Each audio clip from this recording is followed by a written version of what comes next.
উপজাতি কারা? দুই শ্রেণীর উপজাতি আছে বাংলাদেশে, পার্বত্য চট্টগ্রামে। এক শ্রেণী হচ্ছে দস্যু ডাকাত, তারা মিয়ানমার থেকে, ত্রিপুরা থেকে, ভারত থেকে, তারা কম্বোডিয়া থেকে, মঙ্গোলিয়া থেকে দস্যুগিরি ডাকাতিগিরি করতে করতে বাংলাদেশে প্রবেশ করেছিল। আরেক শ্রেণীর উপজাতি এই দস্যুদের ধাক্কায়, দস্যুদের দৌড়ানি খেয়ে আশ্রয় গ্রহীতা হিসেবে তারা অভিবাসী হয়ে বাংলাদেশে প্রবেশ করেছিল। তাদের ইতিহাস বেশি না, 100 বছর, 200 বছর, সর্বোচ্চ 300-400 বছরের বেশি না। তাহলে এরা হচ্ছে আশ্রয় শিবিরের লোক, আমরা তাদেরকে আশ্রয় দিয়েছিলাম। আজকে পার্বত্য চট্টগ্রামে যে ষড়যন্ত্র হচ্ছে, সেই পুরো ষড়যন্ত্রের ভিকটিম আমরা প্রত্যেকেই। আমার বাড়ি কিন্তু পার্বত্য চট্টগ্রামে নয়, আমি কিন্তু সমতলের মানুষ। আমি আজকে দেখতে পাচ্ছি যে আমাদের পার্বত্য চট্টগ্রামকে বাংলাদেশ থেকে বিচ্ছিন্ন করার ষড়যন্ত্র চলছে। এই বিষয়টা আমি নিতে না পেরে আজকে পার্বত্য অঞ্চলের ভাইদের পাশে আমি দাঁড়িয়েছি এবং আমাদের যে সংগঠন ঢাকা বিশ্ববিদ্যালয়ের স্টুডেন্টস ফর সভারেন্টি, অর্থাৎ রাষ্ট্রের সার্বভৌমত্ব নিয়ে যেখানেই চক্রান্ত ষড়যন্ত্র হবে সেখানেই ছাত্র জনতাকে নিয়ে আমরা সেই ষড়যন্ত্র চক্রান্তকে রুখে দিব ইনশাআল্লাহ। সেই উদ্দেশ্যে আজকে আমি একটা বিষয় বলতে চাই, সেটা হচ্ছে বর্তমানে যে আদিবাসী একটা বিতর্ক চলছে যে পার্বত্য চট্টগ্রামে যারা আছে তারা আদিবাসী কিনা। আসলে যারা আদিবাসী বলে, কেউ জেনে বলে যে আদিবাসী বললে কি হবে, আদিবাসী যদি তাদেরকে স্বীকৃতি দেওয়া হয়, তারা বারবার সরকারের কাছে দাবি তুলছে যে আদিবাসী স্বীকৃতি দিতে হবে। এখন আদিবাসী স্বীকৃতি দিলে কি হবে সেটা কিন্তু বেশিরভাগ মানুষ জানে না। আমি বলতে চাই, আদিবাসী স্বীকৃতি দিলে যেটা হবে সেটা হচ্ছে পার্বত্য চট্টগ্রাম বাংলাদেশ থেকে বিচ্ছিন্ন হয়ে যাবে, আলাদা একটা রাষ্ট্র হবে, সেই রাষ্ট্রের নাম হবে জুম্মল্যান্ড।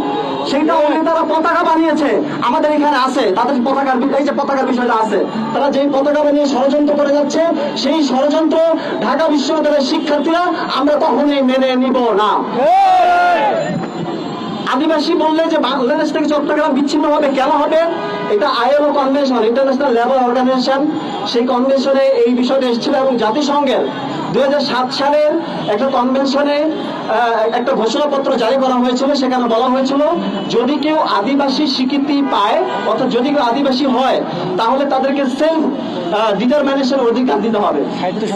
সেলফ ডিটারমিনেশনটা কি, এটা অনেক ব্যাখ্যা আছে। সেলফ ডিটারমিনেশন মানে হচ্ছে যারা আদিবাসী তারা যদি স্বায়ত্তশাসন চায় তাহলে স্বায়ত্তশাসন দিতে হবে, তারা যদি আলাদা জাতীয়তা চায় অর্থাৎ ন্যাশনালিটি চায় তাদেরকে আলাদা ন্যাশনালিটি দিতে হবে, তারা যদি ভূমির অধিকার চায় যে এই ভূমির মালিক রাষ্ট্র না, এই ভূমির মালিক তারা, সেই অধিকার তাদেরকে দিতে হবে, তারা যদি ওই অঞ্চলের স্বাধীনতা চায় সেই স্বাধীনতা তাদেরকে দিতে হবে, রাষ্ট্র বাধ্য থাকবে।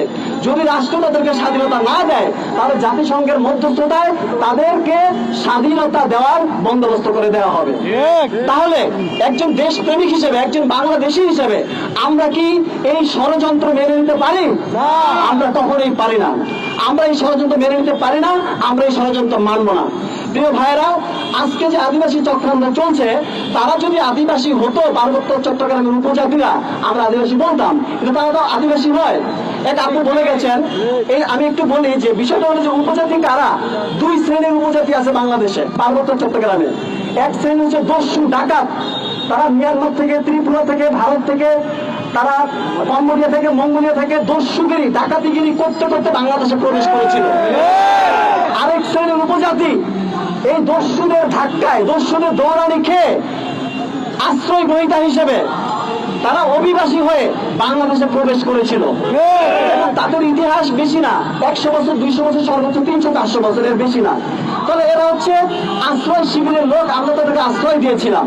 সেই আশ্রয় প্রার্থীরা আজকে হঠাৎ করে, আজকে কার প্ররোচনায় দেশি বিদেশি বিভিন্ন NGO, খ্রিস্টান মিশনারি এবং বাংলাদেশের কিছু দালাল শ্রেণীর সুশীলদের প্ররোচনায়, দালাল শ্রেণীর সুশীলদের প্ররোচনায় তারা আদিবাসী দাবি করতে চায়।